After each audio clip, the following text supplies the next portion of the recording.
Hello बच्चों, कैसे हो आप सब। आज हम स्टार्ट करेंगे chapter number 22 digestive system in human. ये टॉपिक करने से पहले अपन एक बेसिक सी चीज रिपीट करते हैं कि फूड क्या होता है। तो अपन सब जानते हैं कि अपन अपनी बेसिक रिक्वायरमेंट पूरी करने के लिए क्या करते हैं, बाहर से कुछ सब्सटेंस को कंज्यूम करते हैं, जो कि क्या होता है फूड। और वो अपन को क्या क्या प्रोवाइड करवाता है, वो अपन को एनर्जी प्रोवाइड करवाता है, अपनी बॉडी में ग्रोथ करवाता है, अगर कोई रिपेयर का काम है तो वो करवाता है, अपनी इम्यूनिटी बढ़ाता है, और भी बहुत सारे टास्क वो परफॉर्म करता है। ये जो फूड अपन कंज्यूम करते हैं उस फूड में 6 मेन कंपोनेंट होते हैं। Carbohydrate, protein, fat, minerals, rough gauge और विटामिन। ठीक है, इनमें से जो पहले 3 जो है कार्बोहाइड्रेट, प्रोटीन, फैट, ये मेजर न्यूट्रिएंट्स कहलाते हैं।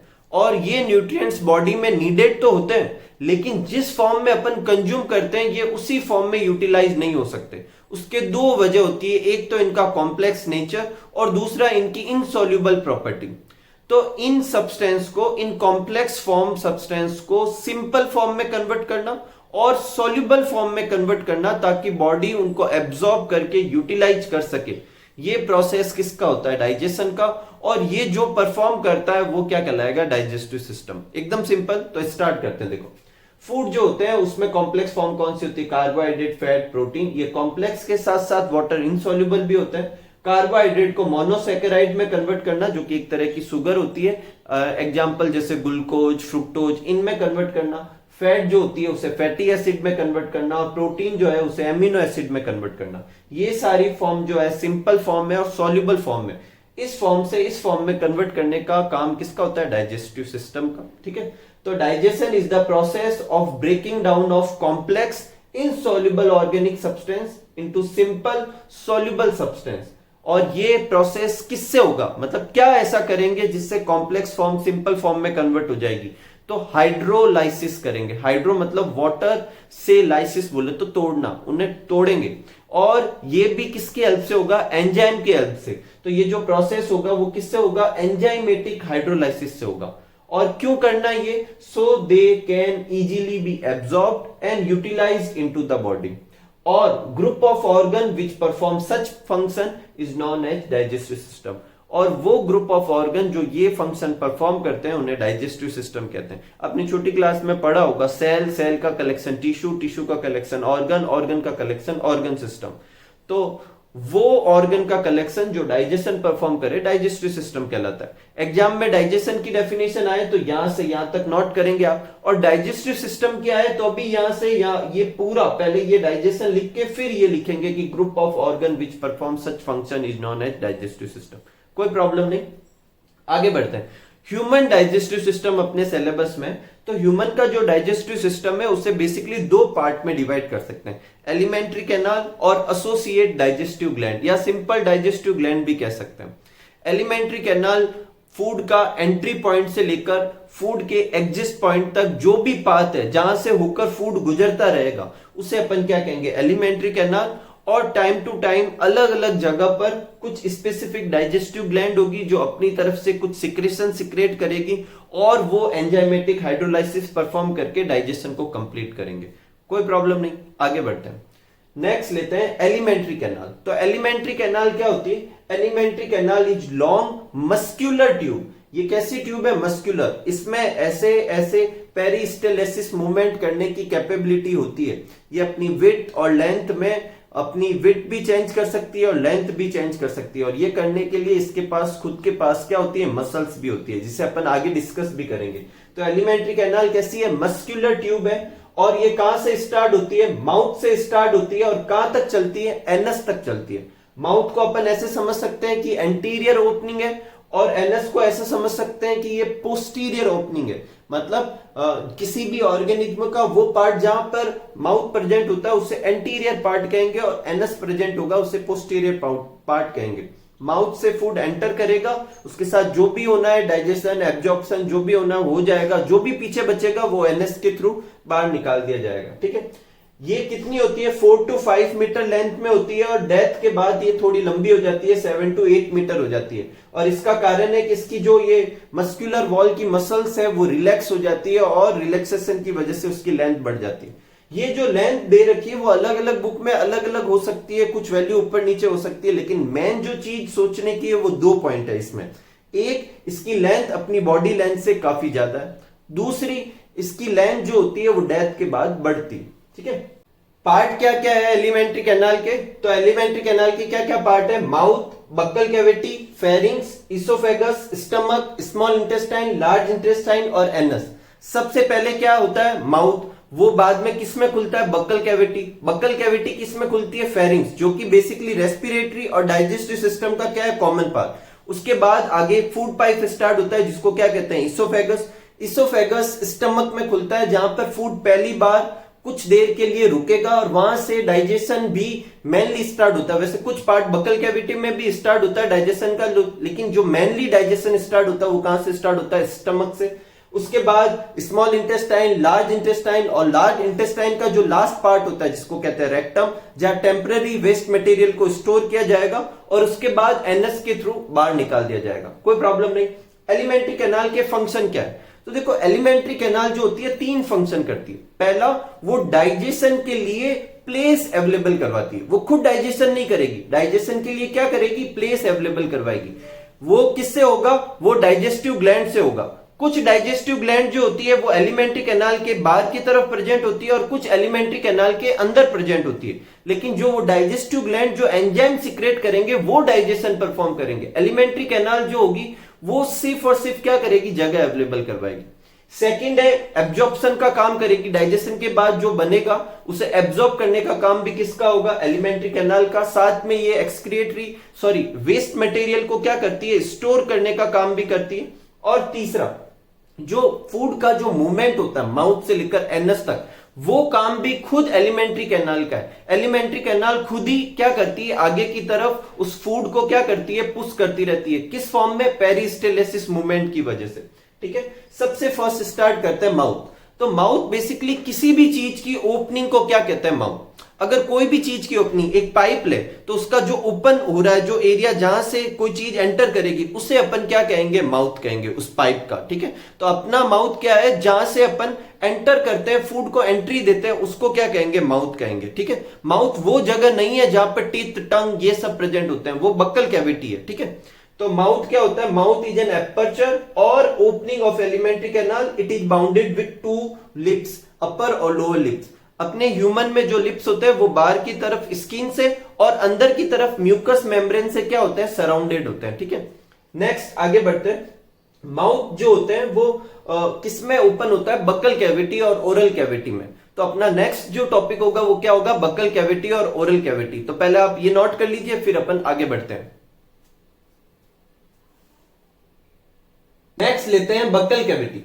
माउथ जो है वो एक कैविटी लाइक स्ट्रक्चर में खुलता है जिसे क्या कहते हैं? Buccal cavity. अब ये बक्कल कैविटी है तो चारों तरफ से कवर्ड होगी। इसकी भी एक रूफ होगी, फ्लोर होगा, वॉल होगा, आगे कुछ होगा, पीछे कुछ होगा, तो वो सब अपन अच्छे से समझते हैं। इसकी जो रूफ होती है, और उसको अपन फील कर सकते हैं, अपन अगर अपनी फिंगर मुंह में ऊपर की तरफ डालें और ऊपर की तरफ टच करें तो जो पार्ट आता है वो पार्ट क्या कहलाता है? पैलेट। तो बक्कल कैविटी का जो ऊपर वाला रूफ जो वाला पार्ट है उसे क्या कहेंगे? पैलेट। पैलेट जो होता है वो आगे से हार्ड और पीछे से सॉफ्ट होता है, इसलिए आगे वाले पार्ट को हार्ड पैलेट और पीछे वाले पार्ट को क्या कहते हैं? Soft palate. अब आते हैं साइड में। साइड में होता है टिथ। ठीक है, अब आप में से कुछ कहेंगे कि चिक भी तो होते हैं साइड में, गाल भी तो होते हैं, उसको अभी अपन समझते हैं। अभी के लिए अपन समझते हैं टिथ। ठीक है, फिर नीचे आते हैं फ्लोर। फ्लोर जो होती है वो मस्कुलर स्ट्रक्चर होती है और उसे अपन क्या कहते हैं? टंग। ठीक है, अब आते हैं उस साइड पे। तो देखो, अपनी जो बक्कल कैविटी है बेसिकली आपकी बुक में नहीं दे रखा, मैं आपको समझा देता हूं। उसको 2 पार्ट में डिवाइड कर सकते हैं, ट्रू बक्कल कैविटी और सूडो बक्कल कैविटी। जहां अपन सुबह ब्रश डाल के ब्रश करते हैं, बोले तो वो पार्ट जो चिक और टिथ के बीच में, जहां अपन फिंगर डाल के ब्रशिंग करते हैं या कुछ भी करते हैं, या फिर खाना खाते समय जहां अपन टेम्पररी खाने को दबा देते हैं टिथ के और चिक के बीच में, वो वाला पार्ट कहलाता है सूडो बक्कल कैविटी। जो ट्रू बक्कल कैविटी है वो पार्ट है जो टिथ के बीच में, मतलब इस तरफ के टिथ और इस तरफ के टिथ के जो बीच में, जहां टंग होती है, ऊपर की तरफ पैलेट, नीचे की तरफ टंग और दोनों तरफ टिथ होते हैं, तो टिथ के बीच का जो पार्ट है वो क्या कहलाता है? ट्रू बक्कल कैविटी कहलाता है। कोई प्रॉब्लम नहीं, आगे बढ़ते हैं। एक एक करके तीनों को लेते हैं। पहला है palate. Roof of buccal cavity क्या कहलाती है? पैलेट। हार्ड पैलेट कौन सा होता है? एंटीरियर पार्ट, और ये बेसिकली फूड पे ग्रिप बनाने के लिए काम में आता है। अब यहां ध्यान से सुनना, आपकी बुक में ये डिस्क्रिप्शन भी नहीं है पर अच्छे से समझे। देखो जो मैं एक्स्ट्रा बताऊं वो मैं बोल दे रहा हूं या फिर मैंने एक्स्ट्रा नोट लगा के लिख दिया, ठीक है। और भी डिटेल है और भी बहुत सारी है, लेकिन मैं ट्राई करूंगा कि आपकी बुक के हिसाब से ही आपको नोट्स लिखाऊं, क्योंकि आपके 12th में तो वही आएंगे, लेकिन कुछ एडिशनल पॉइंट भी मैं बताता रहूं। तो देखो पहली जो चीज है कि हार्ड पैलेट जो होता है उसके ऊपर की तरफ लाइनिंग पे अपन भी फील कर सकते हैं, या फिर आपने कभी बिल्ली वगैरह किसी का हार्ड पैलेट ऊपर की तरफ से देखा हो तो उसमें लाइनें दिखती है, वो लाइनें कहलाती है पैलेटाइन रग्गे, ठीक है। और ये जो होती है बेसिकली जो फूड को पकड़ते हैं, जैसे बिल्ली मान लो चूहे का या किसी का शिकार करती है तो उस पर ग्रिप बनाने के लिए काम में आती है। तो जो हर्बीवोरस होते हैं उन्हें ऐसी कोई नीड नहीं है, क्योंकि वो इनएक्टिव फूड खाते हैं, जो उनका फूड कहीं भागने वाला नहीं है, तो उनमें ये पैलेटाइन रग्गे बिल्कुल नहीं होता। कार्निवोरस में बहुत थिक होता है, और अपने जैसे ओमनीवोरस जो अपन सब कुछ कंज्यूम करते हैं उनमें हल्की हल्की सी होती है, ठीक है। तो ये आप नाम याद रखना चाहें, जो भी एक्स्ट्रा नोट लगा के वो आपकी इच्छा, आप नोट करना चाहे तो नोट करें, नहीं करना चाहे तो मत करें, ठीक है। तो हार्ड पैलेट का ये काम हो गया। अब हार्ड पैलेट के जैसे जैसे अगर पीछे की तरफ ही हार्ड ही रहता तो जब अपन खाना खाते और कभी कभी जल्दी में खाते तो पीछे की तरफ फंस सकता था, लेकिन उसे निगलने के लिए कुछ ऐसे समझो कि सपोज करो कि ये आगे वाला पार्ट है, अब पीछे आया खाना और मान लो ये खाना ऐसे फंस जाए यहां पर, लेकिन अगर ये सॉफ्ट होगा तो ये थोड़ा सा ऐसे ऊपर फ्लेक्सिबल होगा और खाना अंदर चला जाएगा। तो जो पीछे वाला पार्ट होता है वो सॉफ्ट होता है, जिसे सॉफ्ट पैलेट कहते हैं, और ये निगलने में क्या करता है? हेल्प करता है। एक एक्स्ट्रा पॉइंट और, जो सॉफ्ट पैलेट होता है वो एंड में एक हैंगिंग स्ट्रक्चर के फॉर्म में लटकता है। विक्स का ऐड आता है ना, विक्स की गोली जिसमें वो ऐसे उसके ऊपर झूमता है जो, तो वो वाला जो हैंगिंग स्ट्रक्चर होता है उसे यूवुला या वेलम पैलेट कहते हैं। कुछ मानते हैं कि इसका फंक्शन अभी अननोन है, और कुछ ऐसा मानते हैं कि जब अपन निगलते हैं तो ये वेलम पैलेट और ये हैंगिंग स्ट्रक्चर इंटरनल नोस्ट्रल, जैसे अपने ये बाहर दो नोस्ट्रल्स है वैसे यहाँ अंदर भी दो नोस्ट्रल्स है, तो उनको कवर कर लेता है ताकि फूड वहां ना जाए, ठीक है। आगे चलते हैं। टंग।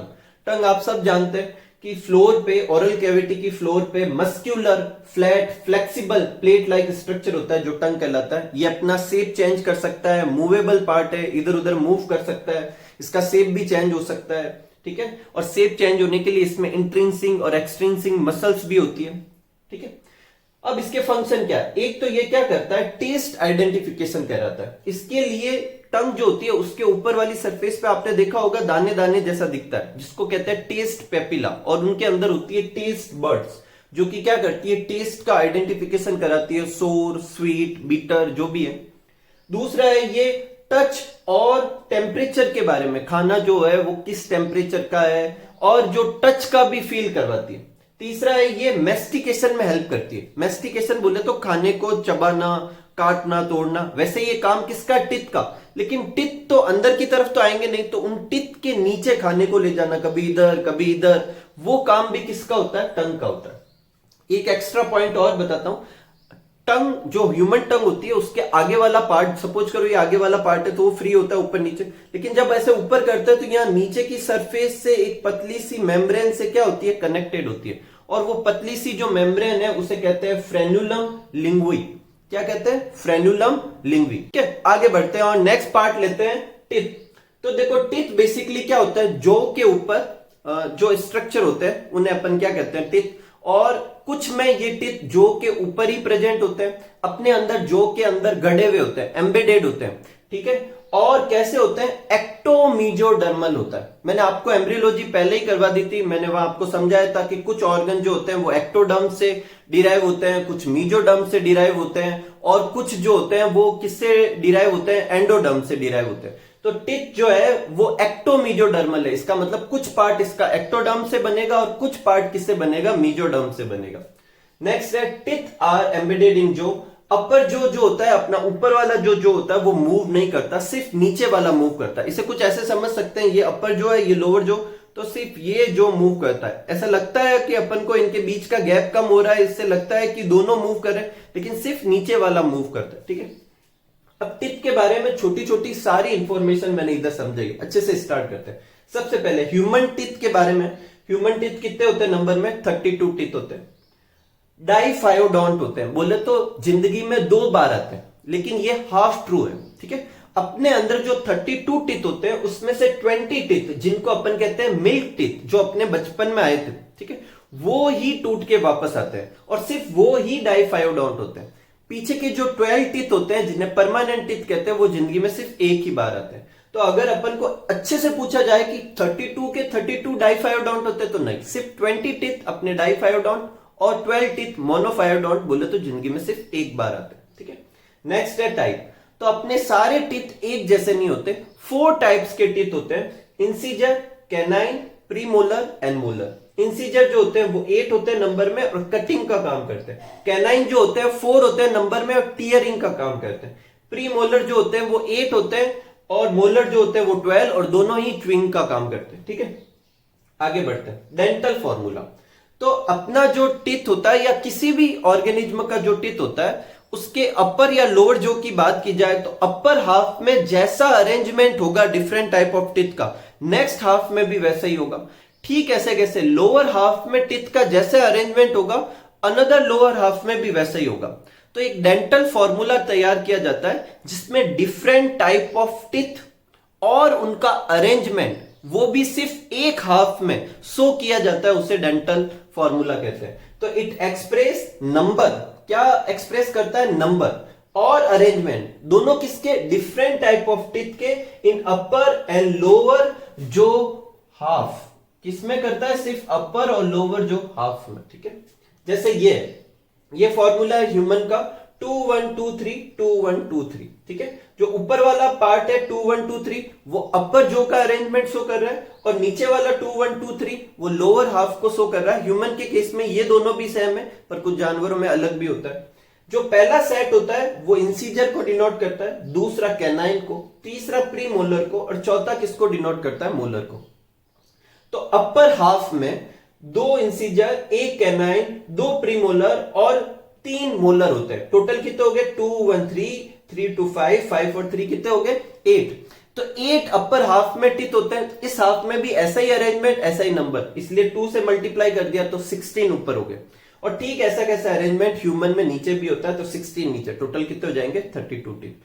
मैं फिर रिपीट करता हूं, कुछ जानवरों में ये ऊपर और नीचे का जो अरेंजमेंट है वो अलग अलग भी हो सकता है। और एक और चीज, ये जो नंबर है वो टोटल नंबर को शो नहीं कर रहा, सिर्फ हाफ नंबर को शो कर रहा है। 2 1 2 3 2 1 2 3 इन सबको अगर कैलकुलेट करूं तो सिर्फ 16 होते हैं, उसे 2 से मल्टीप्लाई करेंगे तब 32 आएंगे। एक और चीज, जब एग्जाम में आपको पूछा जाए कि डेंटल फॉर्मूला लिखो तो अपन को ये 2 लिखो ना लिखो दोनों ही चलेगा, 2 1 2 3 अपॉन 2 1 2 3 लिख देंगे तो अभी सही है। मिल्क टीथ जो 20 है, अगर उनका अपन को फॉर्मूला पूछे तो क्या होगा, 2102 अपॉन 2102। इसका मतलब जो 2 इंसीजर अपन में एडल्ट स्टेज में होंगे वो बचपन में भी होता है, कैनाइन जो एक एक होता है वो बचपन में भी होता है, प्री मोलर मिल्क टीथ में होते ही नहीं, और मोलर 3 3 होते हैं उसकी जगह 2 2 ही होते हैं, ठीक है।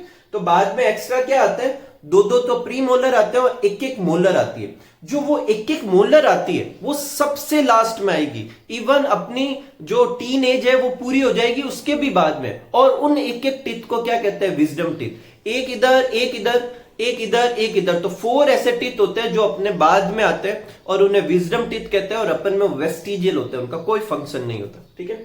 आगे बढ़ते हैं, जब अपन टीथ का स्ट्रक्चर करेंगे तो टीथ के स्ट्रक्चर में आपको अभी अगला टॉपिक ये मैं समझाऊंगा कि टीथ के स्ट्रक्चर को 3 पार्ट में डिवाइड कर सकते हैं। बाहर से जो पार्ट दिखता है व्हाइट कलर का विजिबल पार्ट उसे कहते हैं क्राउन, एक पार्ट गम्स में जो बाउंड्री पे है जिसे कहते हैं नेक, और एक सबसे अंदर धसा हुआ पार्ट जिसे कहते हैं रूट। उस रूट के ऊपर भी कुछ क्वेश्चन आ सकते हैं कंपटीशन एग्जाम में, आपकी बुक में नहीं दे रखे, एक एक्स्ट्रा पॉइंट के फॉर्म में मैं लिखवा रहा हूं। अगेन आपको मन हो तो लिखो, नहीं हो तो मत लिखना। तो अपने जो टीथ होते हैं उन सब में रूट के नंबर एक जैसे नहीं होते, 1 रूट हो सकती है, 2 रूट हो सकती है और 3 रूट हो सकती है। अभी आप देखना रूट कैसी दिखती है। 1 रूट होती है इंसीजर, कैनाइन और लोअर प्रीमोलर में, 2 रूट होती है अपर प्रीमोलर और लोअर मोलर में, और 3 रूट होती है अपर मोलर में, ठीक है। तो आप ये एक बार सब नोट कर लीजिए, फिर अपन नेक्स्ट टॉपिक करते हैं स्ट्रक्चर ऑफ टीथ, ठीक है, उसे अच्छे से करते हैं। नेक्स्ट आगे लेते हैं स्ट्रक्चर ऑफ टीथ। तो जो टीथ का जो स्ट्रक्चर होता है उसे 3 पार्ट में डिवाइड कर सकते हैं, क्राउन, नेक और रूट। क्राउन वो पार्ट होता है बेसिकली टिथ का जो बाहर से विजिबल है, बाहर से जो व्हाइट पार्ट दिखता है जो गम्स के बाहर है, उसे अपन क्या कहेंगे, क्राउन कहेंगे। नेक्स्ट है नेक। नेक जो है वो मिडल पोर्शन होता है जो गम्स के अंदर होता है, उसे अपन क्या कहेंगे, गम्स से सराउंडेड होता है, उसे अपन क्या कहेंगे, नेक। और तीसरा पार्ट होता है रूट, जो कि सबसे लोअर पार्ट है, और ये बेसिकली पार्ट कहां होता है, जो होती है उसके जो बोन होती है उसके अंदर एक सॉकेट लाइक स्ट्रक्चर बन जाता है, उस बोन के सॉकेट में जो पार्ट है उसे अपन क्या कहेंगे, रूट। क्योंकि टिथ जो होते हैं वो ऐसे बोन के अंदर एम्बेडेड होता है, ऐसे टिथ को क्या कहते हैं, थिकोडोंट। और ह्यूमन कैसा है, थिकोडोंट वाला। इसके अलावा भी टिथ के, ये तो अपन ने इस बेसिस पे की है कि टिथ का कौन सा पार्ट कहां पर है, इसके अलावा भी टिथ के स्ट्रक्चर में बहुत सारी लेबलिंग है, और उनको वन बाय वन देखते हैं। सबसे पहले इनेमल।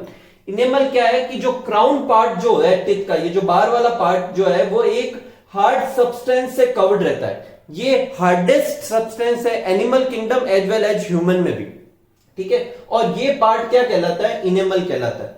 और ये ओनली पार्ट है टिथ का जो कि बेसिकली कैसा है, एक्टोडर्मल। अपन ने पढ़ा था कि टिथ जो होते हैं वो एक्टोमीजोडर्मल होते हैं, तो उसमें से इनेमल जो है वो कैसा है, एक्टोडर्मल, और रिमेनिंग सारे पार्ट कैसे हैं, मीजोडर्मल, ठीक है। तो ये याद रखना कि टिथ में कौन सा पार्ट एक्टोडर्मल होता है, तो कौन सा होता है, इनेमल। सेकंड लेते हैं डेंटाइन। जो टिथ जो है इनेमल के जस्ट नीचे एक बोन लाइक सब्सटेंस से बना हुआ होता है, उसे अपन क्या कहते हैं, डेंटाइन कहते हैं, ठीक है। डेंटाइन सिक्रेट करने वाली सेल को ओडोंटोब्लास्ट कहते हैं, और वो ओडोंटोब्लास्ट कहां होती है, पल्प कैविटी में। इसे भी अपन अभी देखते हैं। नेक्स्ट है पल्प कैविटी। तो देखो ये अपना इनेमल हो गया, और ये सेकंड जो पोर्शन था ये डेंटाइन हो गया। डेंटाइन में ऐसे ये जो लाइंस दिख रही है, डेंटाइन में ऐसे लाइनें होती है जो कि बेसिकली आपने ऐसे सुना होगा, एक सेंसिटिविटी की प्रॉब्लम हो जाती है, दांत में झंझनाहट वगैरह होती है, वो इसी पोर्शन की वजह से होती है। अगर ये पोर्शन एक्सपोज हो जाए, मतलब यहां से सपोज करो कि इनेमल हट जाए, तो ये जो भी बाहर का सब्सटेंस है वो इन कैनाल से होता हुआ कहां लगने लगता है, पल्प पे लगने लगता है, और इस वजह से फिर झंझनाहट होती है। उसी को क्या कहते हैं, सेंसिटिविटी कहते हैं। आगे बढ़ते हैं। तो पल्प जो है वो सेंट्रल पार्ट हो गया टिथ का। सबसे पहला पार्ट कौन सा है, इनेमल, उसके बाद कौन सा है, डेंटाइन, उसके बाद सबसे अंदर वाला पार्ट जो है उसे क्या कहते हैं, पल्प।